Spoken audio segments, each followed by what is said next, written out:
It's strange how the story of alcohol, something that sits quietly in a glass today, traces back to one of humanity's oldest experiments with life itself, fermentation. When you think about China, you might picture vast landscapes, the Great Wall, or intricate calligraphy. But what's less often told is how this civilization also wrote one of the first chapters in the story of alcohol. Thousands of years ago, long before the Western world ever thought of vineyards or breweries, somewhere in the fertile valleys of ancient China, people were already learning how to turn grains, fruits, and honey into a drink that could warm the spirit, dull the pain, and bring communities together. The earliest known traces of alcohol in China come from a small village called Jiahu in Henan province. Archaeologists found pottery jars there that date back to around 7000 BCE, more than 9,000 years ago. Inside those vessels, microscopic residues revealed a fermented mix of rice, honey, and fruit. Imagine that, while most of the world was still learning to plant crops. These people were already experimenting with controlled fermentation. Maybe it wasn't even controlled at first. Maybe a bowl of rice had been left out too long under the warm Central Plains sun, mixed with a bit of fruit or honey, and nature did the rest. Someone must have tasted it, felt the strange heat spreading in their chest, and realized this was something powerful. From that accidental discovery grew a whole culture around drinking. Early Chinese societies were deeply spiritual, and alcohol soon took on meanings that went beyond pleasure. It became a bridge between the living and the dead, between humans and the divine. In those early Neolithic villages, people would gather around fires and share their homemade brews during rituals. The scent of fermented rice and fruit must have filled the air, blending with smoke, sweat, and prayer. They believed the drink helped carry their words to ancestors, that the invisible world listened better when spirits were poured into the ground as offerings as centuries passed. Drinking became more refined and more sacred. By the time of the Shang dynasty, around 1600 BCE, alcohol was already a central part of social and religious life. Bronze vessels from that time, beautifully carved, heavy, and often buried in tombs, tell stories of how people used wine, known as Ju, to honor ancestors and gods. The inscriptions on those vessels speak of kings who led elaborate ceremonies where the best brews were offered to spirits before being shared among nobles. Drinking was not simply indulgence. It was duty, ritual, and politics all at once. To drink was to respect the cosmic order, to invite harmony between heaven and earth. But even then, the darker side of alcohol wasn't far behind. Ancient texts hint that Shang rulers often went too far. One of them, King Zhou of Shang, is said to have filled an entire pool with wine, a lake of alcohol where he and his companions would float on boats, drinking from ladles while music played around them. The tale, whether myth or truth, shows that excess was already a warning in those times. Drunkenness could lead to ruin. In fact, many historians believe that the Shang dynasty's collapse was later blamed, in part, on such indulgence, a symbolic punishment for losing balance between reverence and greed. Then came the Zhou dynasty, around 1046 BCE, with a new philosophy. The Zhou rulers believed in moderation and order. They created the first recorded drinking regulations in human history. The Book of Rites, one of China's oldest texts, described how alcohol should be used in ceremonies, who could drink and when. There were rules for everything: the temperature of the wine, the type of cup, even the direction one should face when offering a toast. Drinking became ritualized discipline, a mirror of society itself. Every act had meaning. Every sip was watched. To drink too much was not only shameful, it was seen as a moral failure, a crack in the balance between man and heaven. Yet, despite all those rules, the art of brewing kept evolving. In the Zhou era, new techniques emerged: boiling, filtering, fermenting in clay jars sealed with mud.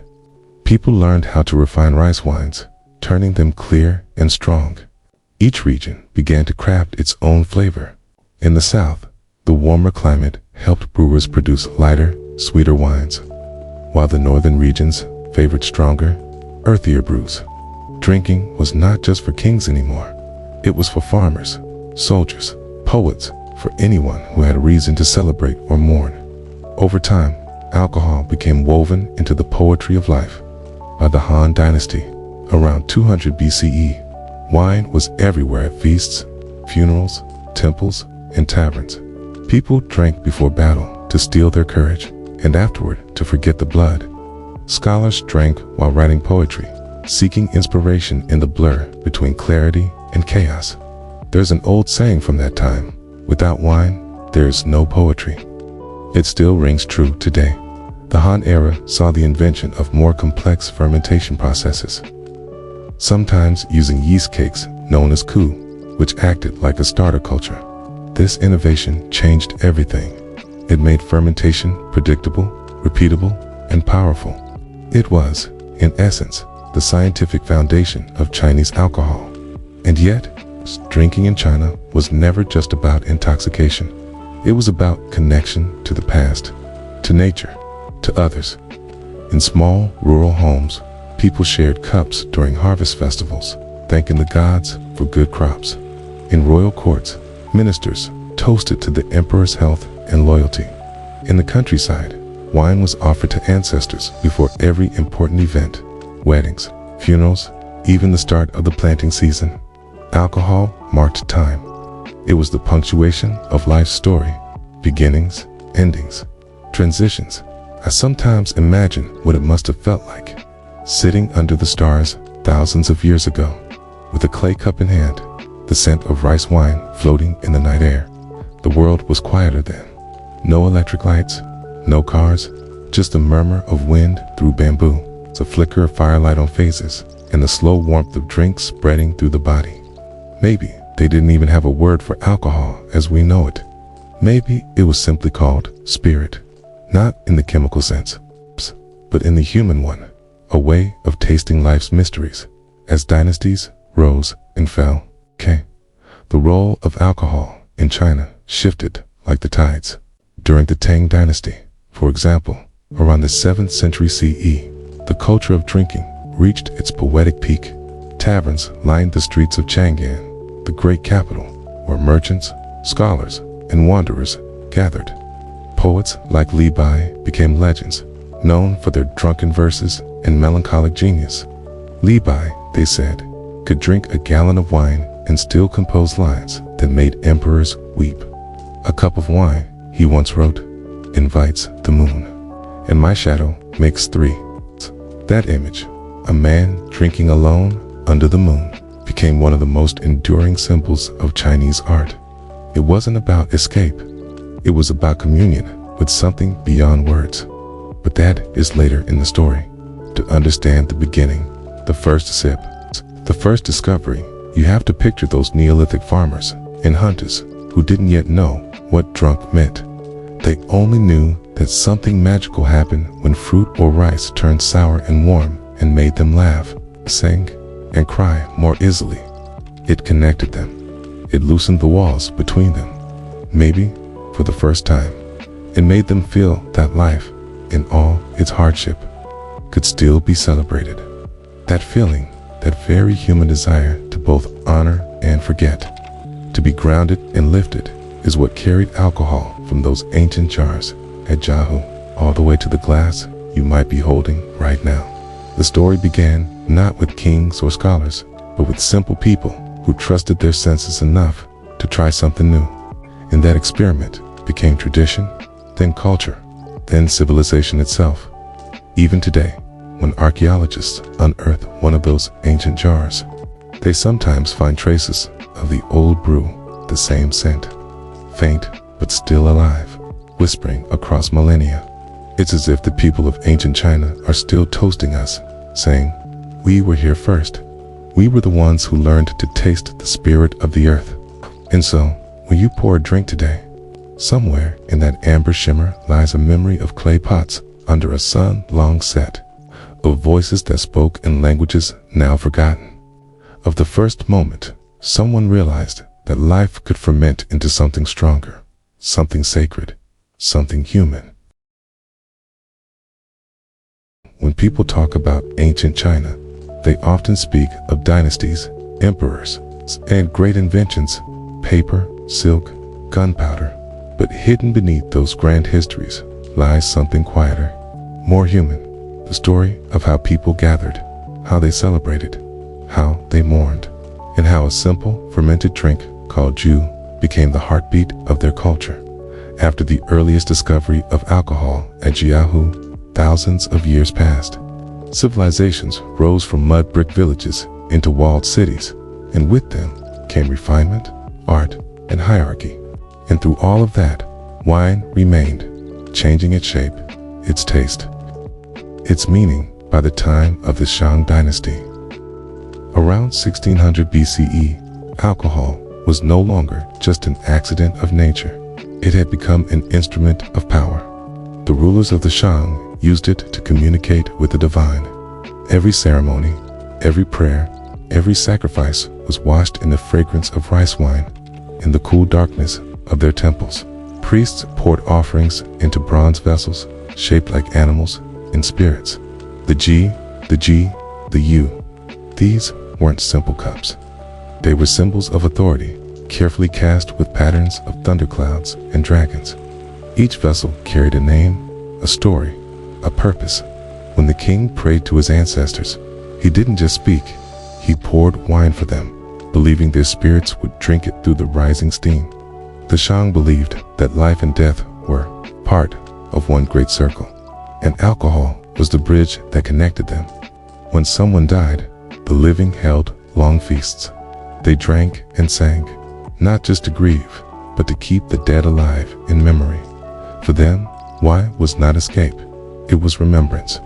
But as with all human things, sacred rituals soon mixed with indulgence.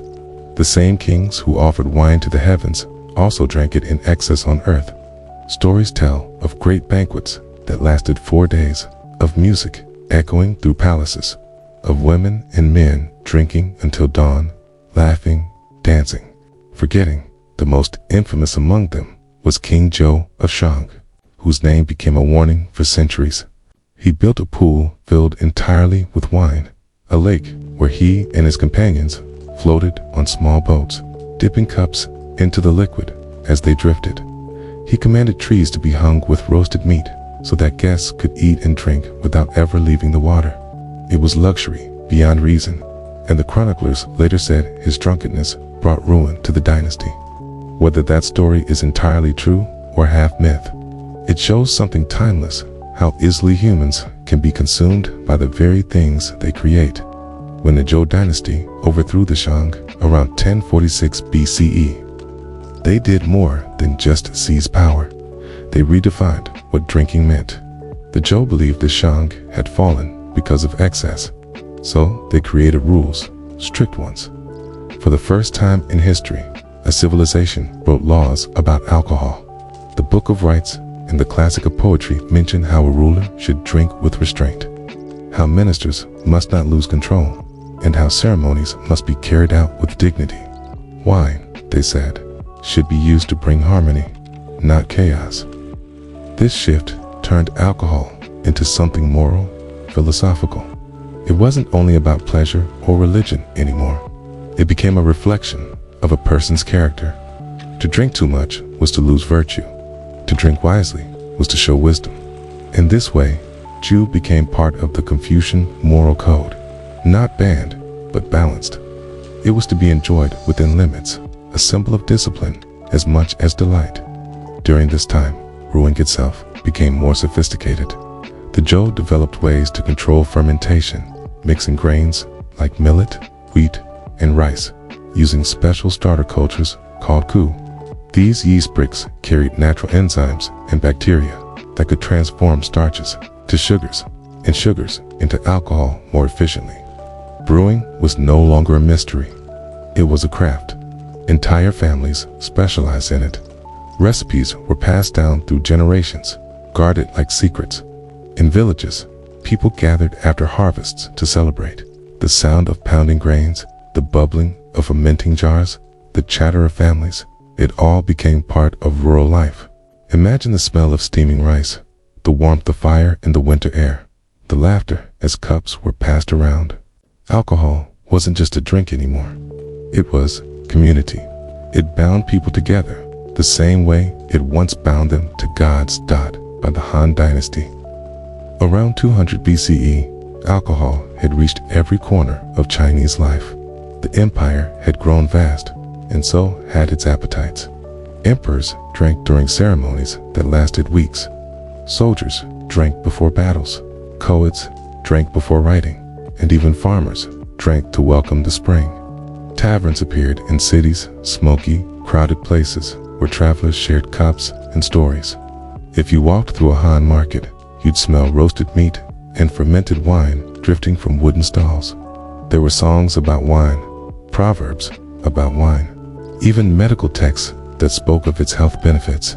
The Han people believed that wine could warm the blood and open the heart, okay? But they also knew its dangers.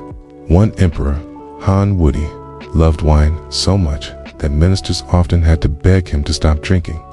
Yet his dynasty also perfected winemaking technology. They built large-scale breweries and invented clay and bronze distillers that allowed stronger drinks to be made. The balance between love and restraint continued. Tension that defined Chinese drinking culture for centuries.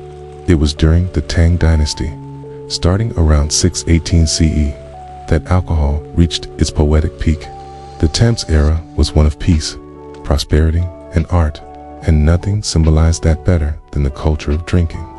Poets like Li Bai and Du Fu turned wine into a language of emotion. For them, drinking was a way to escape the weight of the world and glimpse the divine. Li Bai, often called the immortal poet, was said to write his most beautiful verses under the influence of wine. He described sitting alone under the moon, pouring himself a drink, and watching his shadow dance, 3 companions. He said, himself, the moon, and his shadow. In the Tang age, wine was not only consumed in palaces, it was everywhere, in street markets, tea houses, even monasteries. The elite drank refined rice wines filtered to crystal clarity, while the common folk enjoyed stronger, cloudier brews made from barley and sorghum. People believed that sharing a cup created friendship, a sacred bond. When strangers met, they would first bow, then drink together before speaking. Wine was conversation, trust, and art all at once. If you visited the capital city of Chang'an in those days, you'd see rows of taverns with red lanterns glowing at dusk, the smell of fermented rice drifting through the air. Musicians played the pipa while guests toasted under moonlight.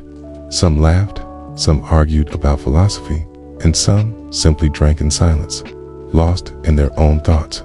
There was even a custom called drinking games, where guests would compose poems on the spot, and whoever failed had to drink again. But beneath all that beauty, there was also melancholy. Many Tang poets wrote about drinking, not to celebrate, but to forget, to drown the loneliness of a world too big and fleeting. Wine became both medicine and poison, both joy and sorrow. That duality, that complexity, is what made it such a powerful symbol in Chinese culture. In every dynasty, from the Shang's sacred rituals to the Tang's poetic banquets, alcohol reflected the human condition. It showed how people sought meaning in worship, in art, in friendship. It was never just liquid in a cup. It was a mirror, showing who people were and what they longed for. By the end of the Tang era, new techniques had arrived from Central Asia through the Silk Road, methods for distilling spirits that would later give birth to Baijiu, China's famous clear liquor. But that part of the story belongs to another time. For now, imagine the glow of Tang lanterns fading, the echo of laughter in the night, the half-finished poems left beside empty cups. The story of Chinese alcohol had traveled far. From the accidental fermentation of rice and fruit, it had become art, philosophy, and soul, a reflection of the eternal dance between restraint and indulgence, reverence and rebellion. And as the Tang poets often wrote, a life without wine is a life without stories. By the time the Tang dynasty's golden glow began to fade, China was already standing at the crossroads of worlds. Caravans came and went along the Silk Road, carrying not just silk and spices, but ideas, beliefs, and new ways of life. The story of alcohol, which had started thousands of years ago as a sacred offering and evolved into poetry and art, was about to change once again. It would no longer be just a symbol of culture or faith. It would become a matter of power, trade, and survival. When the Song dynasty emerged around 960 CE, the empire was buzzing with innovation. The population had doubled. Cities thrived with merchants, and taverns became social centers. Brewing became big business. The Song government even imposed taxes on alcohol, a sign of just how valuable it had become. Everywhere, the scent of fermentation filled the streets. In Hangzhou, the capital, entire neighborhoods were devoted to brewing. Clay jars lined up along canals, filled with bubbling mixtures of rice, wheat, and yeast, covered carefully with straw to keep the temperature just right. People had begun to perfect the use of ku, those fermentation bricks made from grains and herbs that contained natural yeast and bacteria. It was chemistry before chemistry had a name. Brewers learned how to control flavors. Some wanted light, sweet wines. Others wanted darker, stronger ones that could last longer on long journeys. They discovered that temperature and time changed everything. A warmer brew fermented faster, but was rougher on the tongue. A slower, cooler process made a gentler, smoother wine. The Song people were true craftsmen. Taverns were everywhere, places where scholars debated philosophy. Merchants made deals, and travelers rested. Some served simple, homemade brews. Others offered exotic, imported drinks from faraway lands. Drinking was no longer just ritual or art. It was economy. The government even ran official breweries that produced wine for royal ceremonies and for sale. The tax revenue from alcohol became one of the empire's main sources of income. In those centuries, the drink became part of every occasion: birthdays, weddings, promotions, even farewells. When a man left home for the frontier, his friends would gather to toast him with wine, promising to meet again when the cups are full and the moon is high. Women brewed small batches at home, marking important days with handmade jars. Some families had their own secret recipes, guarded for generations. But then came the winds of change. The Yuan dynasty, founded by the Mongols in 1271 CE, brought something new: distillation. The Mongols, who ruled over a vast empire stretching from China to Eastern Europe, countered many cultures that already practiced distilling spirits from grains and fruits. They carried this knowledge eastward. For the first time, China began producing shaoju, literally burned wine, what we now know as baijiu, clear, fiery liquor that could reach astonishing strength. Distillation was revolutionary. Until then, Chinese wines rarely exceeded 20% alcohol by volume. With distillation, the drink could become far more potent, clear, sharp, and warm enough to cut through the cold northern nights. Soldiers carried it into battle. Merchants traded it across provinces, and farmers drank it during festivals to celebrate the harvest. The Mongols themselves loved strong spirits. Genghis Khan's descendants, who ruled China as the Yuan emperors, often hosted lavish feasts where wine and distilled spirits flowed freely, accompanied by music, meat, and stories of conquest. But for the common people, this new liquor had a different meaning. It was cheaper to make, easier to store, and quicker to ferment than traditional wines. It didn't spoil easily and could be transported long distances. For the first time, alcohol became truly universal, from emperors' tables to farmers' bowls. The Yuan era also brought cultural exchange. Along trade routes, brewers shared ideas with Persians, Turks, and Arabs. Techniques from foreign lands mixed with Chinese tradition. Spices from the West, anise, cinnamon, clove, began appearing in some drinks. A simple rice spirit might be infused with herbs, roots, or flowers to create unique regional flavors. The Chinese were always curious, always experimenting, and their brewing culture reflected that spirit. After the fall of the Yuan, the Ming dynasty rose in 1368 CE. It was a time of restoration, a return to Chinese roots after decades of foreign rule.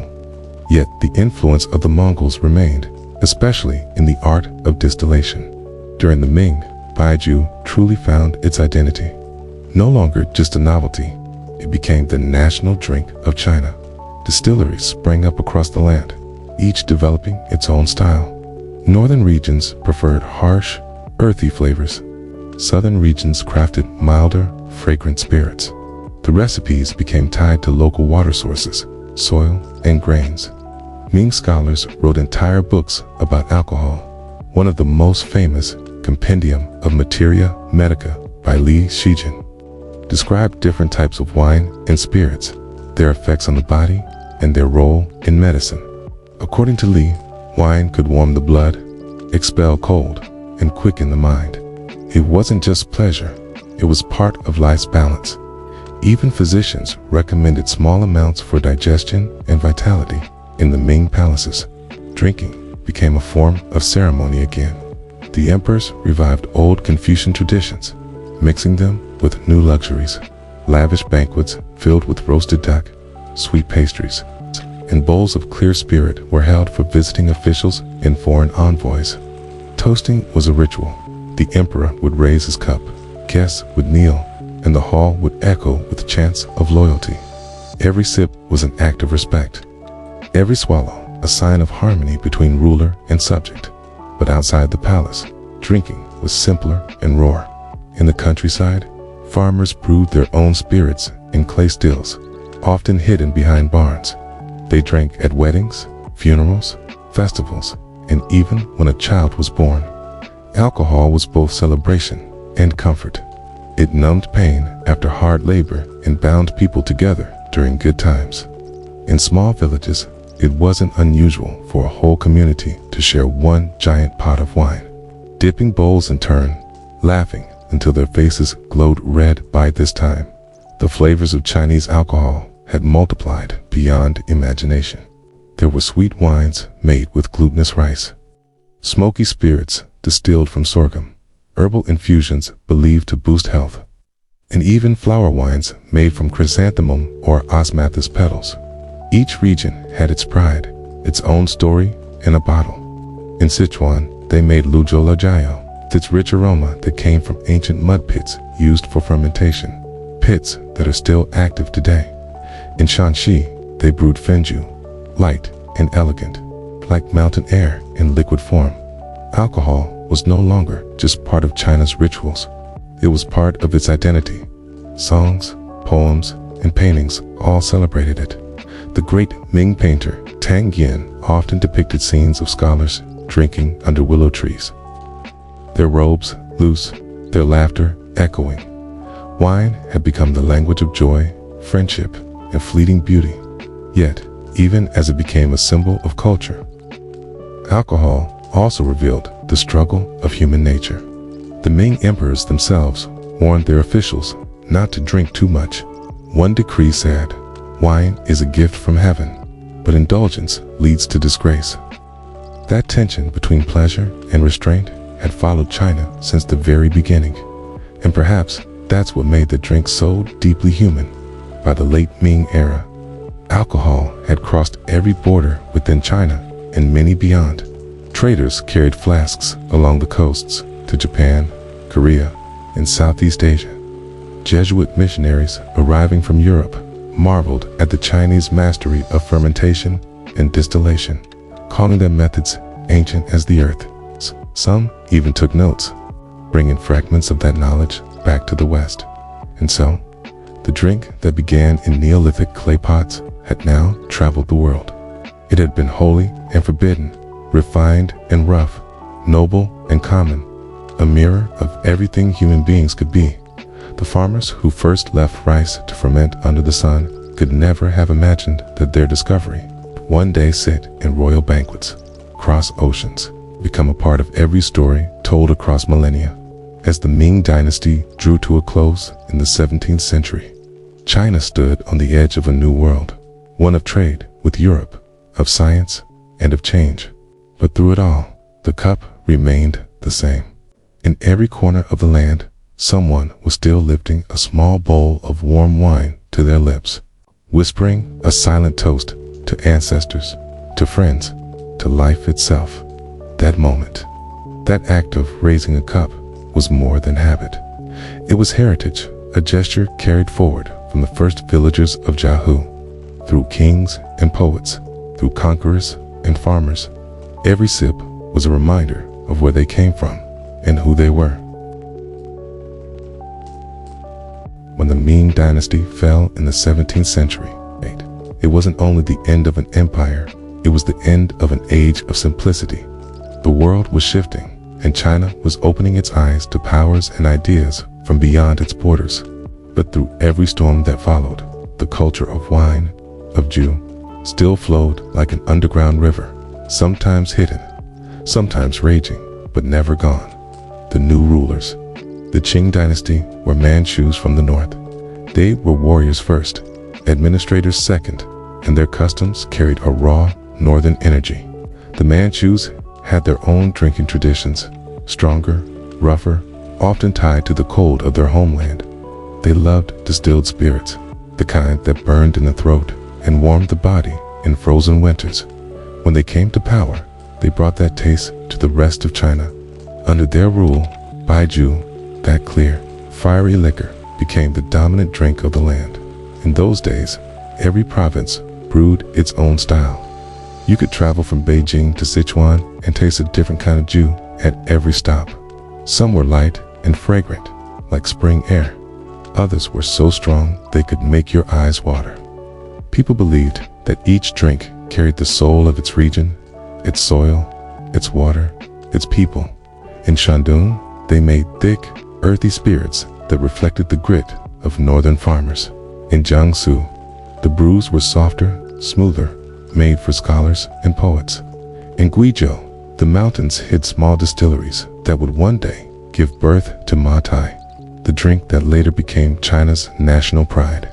But while Baijiu and rice wine still defined everyday life, China itself was changing faster than ever before. The 18th and 19th centuries brought not only prosperity, but also chaos. Western merchants arrived by sea, bringing foreign goods and foreign drinks. British traders carried barrels of rum and whiskey. The French brought brandy and wine. For the first time, Chinese drinkers tasted alcohol that was not made from rice or millet, but from grapes, sugarcane, and barley. The reactions were mixed. Some thought the Western liquors were too harsh, too foreign. Others found them fascinating. In the treaty ports like Shanghai, Canton, and Tianjin, taverns began serving imported drinks to sailors and diplomats. Chinese elites, eager to appear modern, began sipping French wine and brandy during banquets, though most still preferred traditional rice wine for ceremonies. The two worlds, East and West, were meeting in the cup. But the changes weren't only in taste. The Opium Wars and the fall of the Qing shook China's foundations. Poverty spread. Families that once brewed wine for celebration now brewed it for survival. Homemade alcohol became a source of income and escape. In remote villages, people distilled spirits, not for festivals, but to trade for grain or salt. Alcohol, once sacred and poetic, became a kind of refuge. Yet even in hardship, the old rituals survived. During Lunar New Year, families still poured the first cup to their ancestors before drinking. During weddings, the groom still shared a cross cup with the bride, a tradition thousands of years old. In small towns, elderly men still gathered around wooden tables at dusk, drinking slowly, their laughter mingling with the smell of steamed buns and firewood smoke. The world was changing, but the cup was still the same. Then came the Republican era, early in the 20th century, a time of chaos, reform, and awakening. China was struggling to modernize, to rebuild after centuries of turmoil. Cities grew, machines hummed, and factories replaced handcraft. Even alcohol became industrialized. Small family breweries either expanded or disappeared. New distilleries appeared in cities, producing massive quantities of rice, wine, and baijiu for the masses. For the first time, alcohol was bottled, labeled, and sold in shops. But even as the industry modernized, the meaning of drinking stayed deeply personal. In Shanghai, businessmen sealed deals over glasses of strong baijiu, their faces red with laughter and ambition. In Beijing, poets and revolutionaries gathered in dim tea houses, drinking as they discussed freedom and change. There was something eternal in that act of drinking. It connected the struggles of the modern man with the dreams of ancient poets during the Japanese invasion. In the 1930s, alcohol took on a new meaning: defiance. In many towns, locals refused to serve Japanese soldiers their finest brews, hiding them instead for their own people. Some even brewed secretly, using the profits to support resistance fighters. Wine had become more than culture. It was a symbol of national pride. After the war and the rise of the People's Republic of China in 1949, drinking entered yet another era. The new government sought to rebuild the nation and reshape its traditions. At first, alcohol was seen with suspicion, a luxury in a time of scarcity.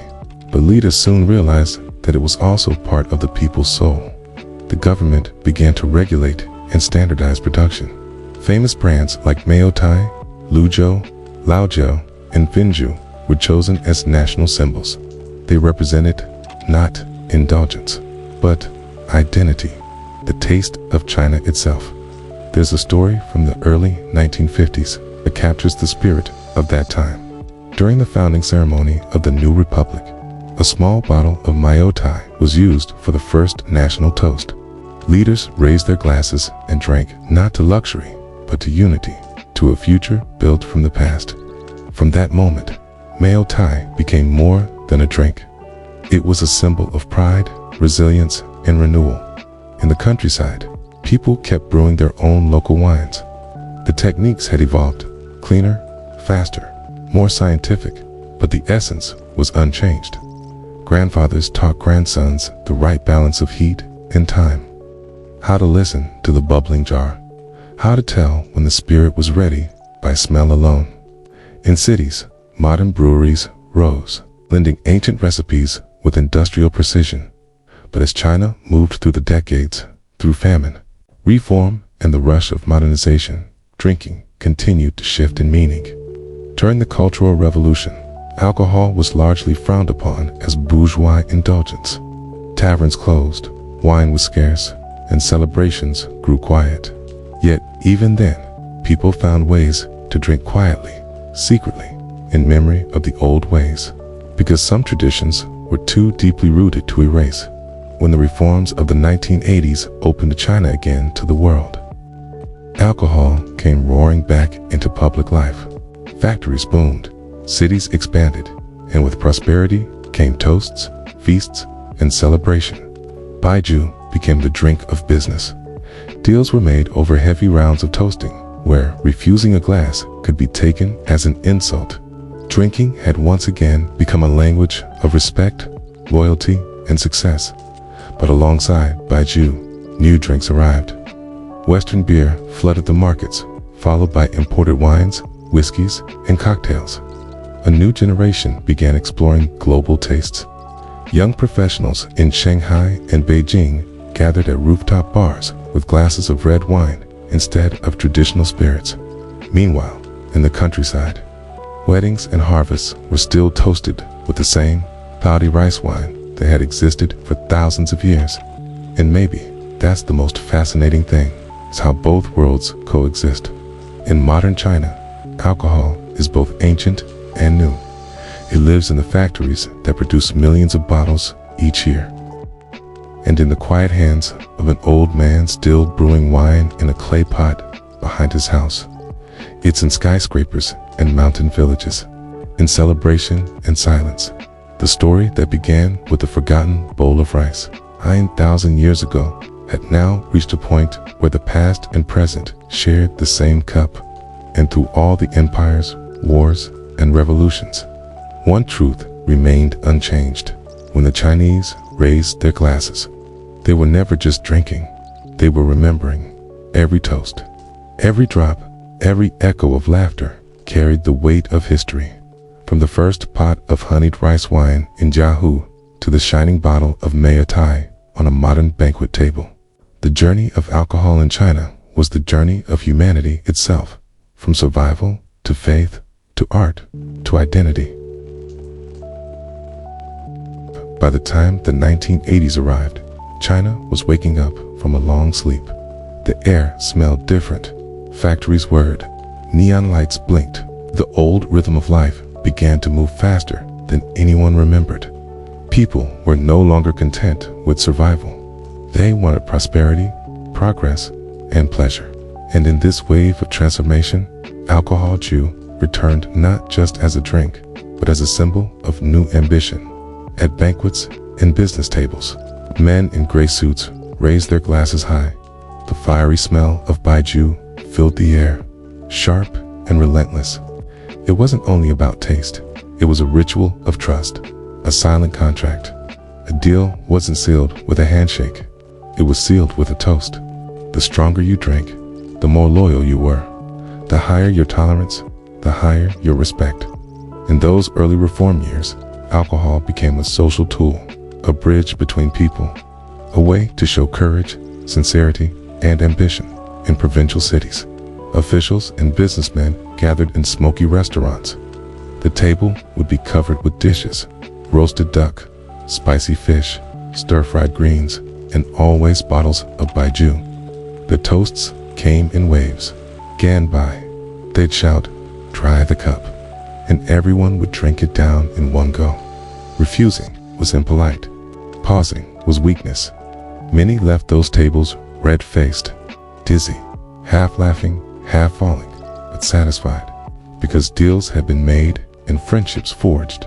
Meanwhile, in the countryside, the culture of home-brewed wine lived on quietly. Farmers still used clay jars, fermenting sticky rice or sorghum under straw roofs. They'd share it during weddings, funerals, harvest festivals, life's turning points. For them, drinking wasn't about business or power. It was about connection. In the winter, they'd sit around a wood stove, sipping hot rice wine that smelled faintly sweet, watching the steam mix with their breath. As China opened to the world, imported drinks began to arrive again. Western beer companies saw a new market. And soon, brands like Budweiser and Heineken appeared beside local ones like Tsingtao and Yanjing. For young people, beer became the new social drink. Lighter, easier, modern. It fit the rhythm of pop songs, late-night chats, and smoky bars filled with laughter. In the 1990s, as cities expanded and skyscrapers rose, drinking began to reflect a new kind of China, ambitious, global, and complex. Urban bars appeared, playing Western music, serving cocktails with English names. A generation that had grown up during poverty was now learning to enjoy luxury. Red wine became fashionable. It was elegant, foreign, sophisticated. People learned to swirl, sniff, and sip. At first, few understood the nuances. Most mixed red wine with Coca-Cola to soften the taste, but gradually they learned. In Shanghai and Beijing, wine clubs opened. Sommeliers taught people how to pair wine with food. For the upper class, red wine became a status symbol, a sign of refinement. But deep down, baijiu never disappeared. It remained the drink of power, the choice of politicians, generals, and CEOs. At national banquets, glasses of Mei Tai were still raised in toasts to success and unity. The duality of China was visible in its drinking habits. In one part of the country, a young man was sipping imported whiskey in a high-rise lounge, talking about foreign investment. In another, an old farmer was sitting under a peach tree, pouring cloudy rice wine into chipped bowls for his neighbors. Both of them, in their own way, were honoring the same ancient impulse to share, to remember, to feel alive. But as the economy exploded, a darker side emerged. Alcohol became not only celebration, but also escape. Long work hours, social pressure, and competition pushed many to drink beyond joy. Ganned by culture, the endless toasting, the need to prove loyalty through intoxication became both admired and feared. In business circles, drinking was no longer optional. It was a test of endurance. Many drank themselves sick just to maintain relationships. Yet, even as people drowned in their cups, the symbolism of Jew refused to lose its beauty. In movies, songs, and poems, drinking remained a metaphor for loneliness, nostalgia, courage. In the works of writers like Wang Shuo and filmmakers like Zhang Yimou, alcohol became the mirror of a nation in transition.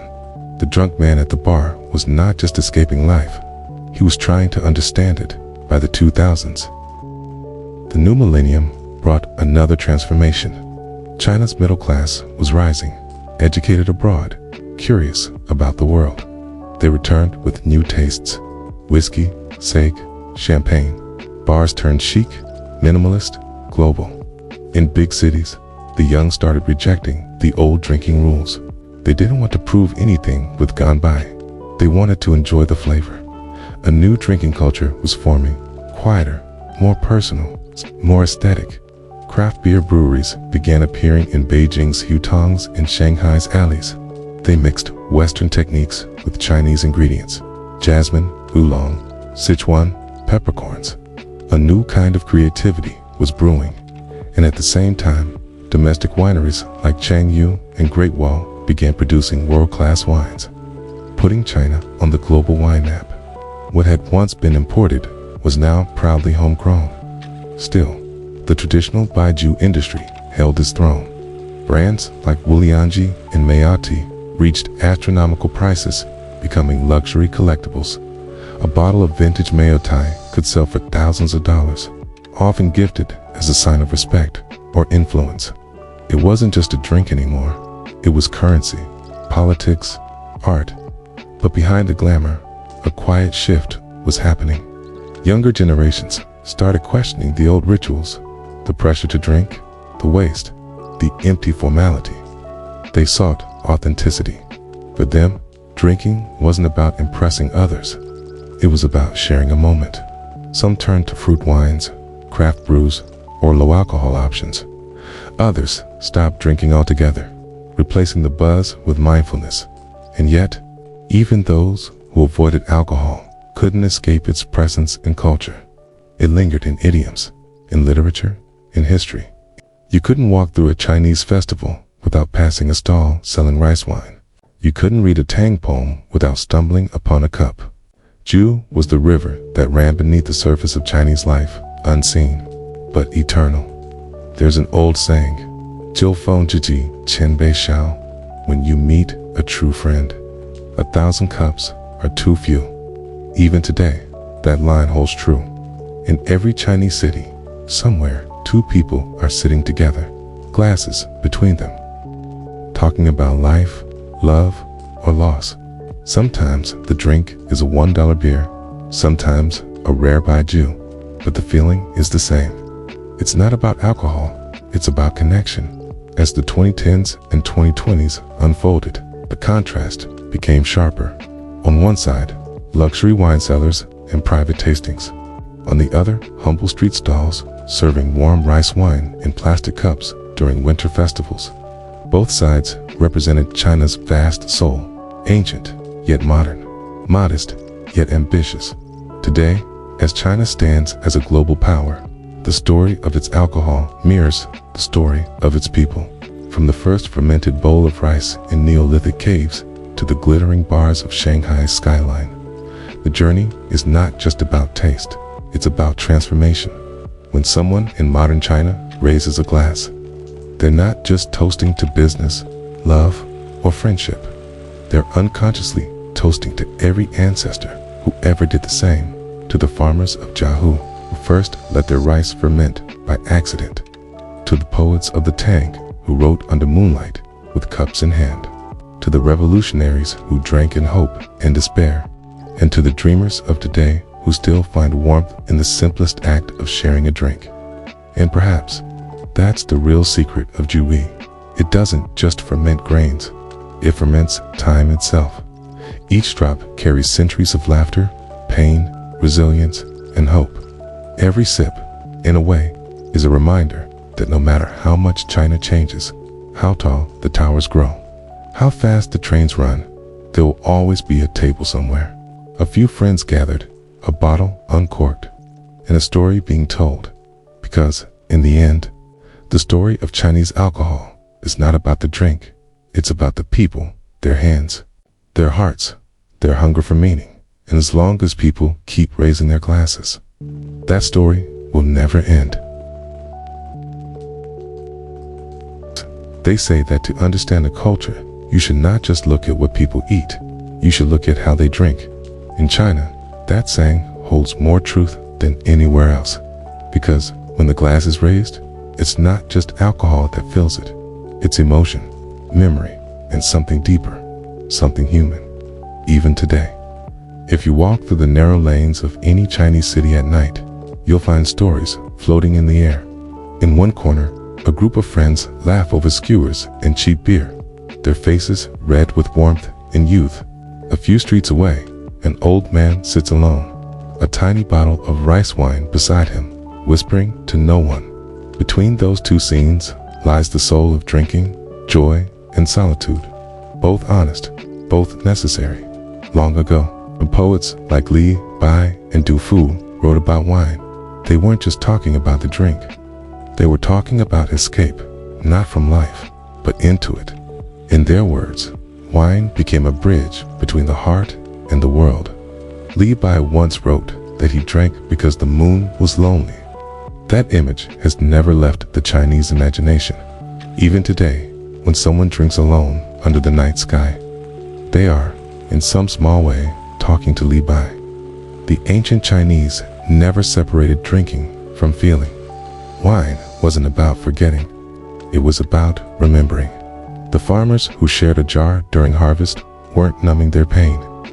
They were celebrating the brief beauty of being alive. The scholar who drank before writing wasn't just chasing inspiration. He was trying to reach a place where words and truth met. In modern times, that philosophy still lingers, though the world has changed. People drink for many reasons now: to celebrate, to cope, to belong. But beneath all that, the same ancient heartbeat remains. A toast to friendship still carries the same warmth it did 1,000 years ago. A drunk tear still holds the same honesty.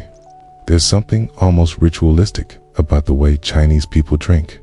It's not just the liquid, it's the gesture, the respect.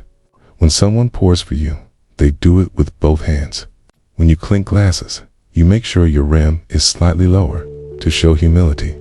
Even in drunkenness, there's a code, a sense of order within the chaos. And that's perhaps what makes drinking in China unique. It's both wild and disciplined. A man can shout, laugh, cry, yet at the end, he bows, thanks the host, and stumbles home. His heart strangely lighter, because Jew isn't just alcohol. It's confession, forgiveness, and connection in liquid form. Sometimes it's also silence. In a small village in Yunnan, an old woman sits by her window each evening. Her husband died years ago. Every night, she pours 2 cups of rice wine, one for herself, one for him. She drinks slowly, staring at the other cup. No one visits her. No one needs to, because she's already with someone in memory, in ritual, in wine. That's the quiet side of the story, the one that never makes it to the festivals or movies, the side where wine becomes a way of speaking to the past. And then there's the other side, the loud, living one. In Beijing's Sanlitun, in Shanghai's clubs, the youth gather with glasses of gin and beer, laughing under neon lights. They drink not to remember, but to forget the deadlines, the loneliness of city life, the weight of expectations. Yet even in their forgetfulness, there's a strange truth. They're doing exactly what their ancestors did. Different drinks, different times, same longing. Because at its core, drinking is an act of searching for connection, for understanding, for a moment of honesty in a world that moves too fast. There's a phrase that goes, 就是心灵的镜子. Wine is the mirror of the soul, and when people drink, their true selves show. The shy man becomes bold. The strong man cries. The quiet one finally speaks. The woman who never laughs giggles like a child. In that fragile window between sobriety and sleep, masks fall away, and people become human again. That's why, throughout history, Chinese writers and philosophers have both feared and revered alcohol. It can reveal truth, but it can also destroy. Too much, and the mirror cracks.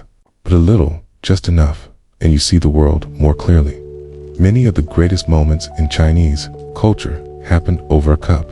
Wars ended, poems were born, friendships were sealed, and betrayals forgiven. To drink was to open the heart, not in excess, but in honesty. In today's world, that's rare. Everything moves fast. People talk through screens, smile through exhaustion. Yet, when a group of friends sit together and share a bottle, something ancient awakens.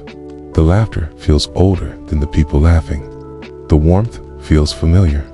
It's as if time folds, and for a few hours, modern China becomes one with ancient China again. A man once said, "You don't drink to get drunk. You drink to remember what it means to be alive." Maybe that's why, despite modernization, technology, and progress, drinking still holds power. It reminds people of their shared fragility that beneath the roles and titles, they are simply human.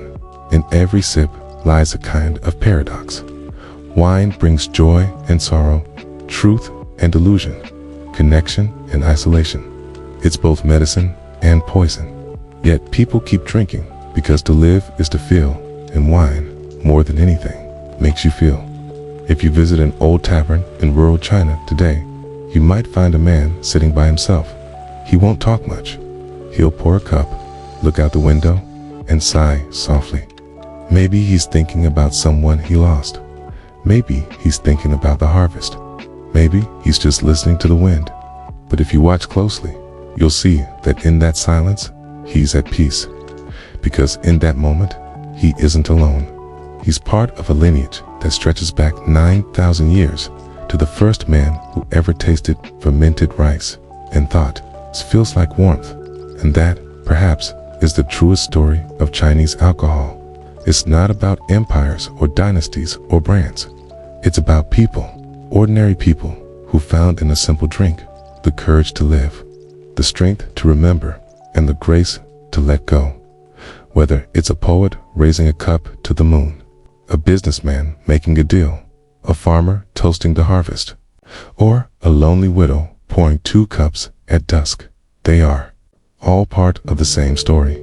A story of longing and laughter, of tradition and transformation, of how a single sip can hold the weight of 1,000 years, and when the night deepens and the last glass is empty, they all do the same thing. They smile softly, look up at the stars, and whisper the oldest toast in the world, Ganbai, to life, to memory, to everything that has ever been, and everything that will be. The night was quiet, the kind of quiet that feels like memory, deep, soft, and endless. Somewhere in a small town in eastern China, an old tavern stood at the edge of a river. The wooden sign had faded with time, and the paint on the doors had peeled away. But the smell that came from inside, a mix of rice, smoke, and warmth, was the same as it had been for centuries. Inside, the tables were simple, uneven, worn smooth by the touch of thousands of hands. The air was filled with low voices, the kind of conversation that has no beginning or end. Men and women of all ages sat together, drinking, laughing softly. No one rushed. Time moved like water. At one corner sat an old man with a long gray beard. He wasn't drinking quickly. He poured, sipped, and stared into the cup as if the liquid inside held something more than reflection. Every few minutes, he smiled, not at anyone, but at a memory. If you asked him what he was thinking, he might tell you a story. Not his own, but the story of everyone who ever raised a cup in China. He would start, perhaps, from the beginning, from that first Neolithic village, where rice and honey accidentally fermented under the sun. He'd tell you how that accident became a ritual, how that ritual became art, and how that art became life. He might say they didn't know what they had made that day. They just knew it made them feel something, warmth, maybe, or peace. And from that feeling, civilization began. Because in truth, every civilization begins not with war or conquest, but with communion, the act of sharing something that makes life a little brighter. And so, across dynasties and empires, across fields and palaces, across victory and loss, the story of Jew flowed on. It was there in the cups of the Shang kings, when they toasted ancestors under bronze lamps. It was there in the ink-stained hands of Tang poets who sang to the moon. It was there in the calloused palms of farmers lifting jars after harvest. It was there in the trembling fingers of lovers toasting two promises they could never keep. It was there in the voices of soldiers whispering before battle.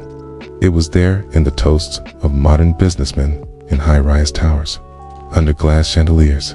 And it was there, still there, in that quiet tavern by the river, in the wrinkled hands of the old man who remembered all of it. He looked around the room, and he saw not just people, but echoes. Every face seemed familiar, as if time itself was sitting beside him, wearing different clothes, speaking in different tones, but drinking from the same cup. A group of students nearby laughed loudly, clinking their bottles of beer. He smiled. In their laughter, he could hear the voice of the young Li Bai, carefree, rebellious, alive. A farmer walked in, his clothes dusty, his back bent. He ordered a bowl of hot rice wine. The old man nodded, thinking of the peasants of ancient times who did the same after a long day in the fields.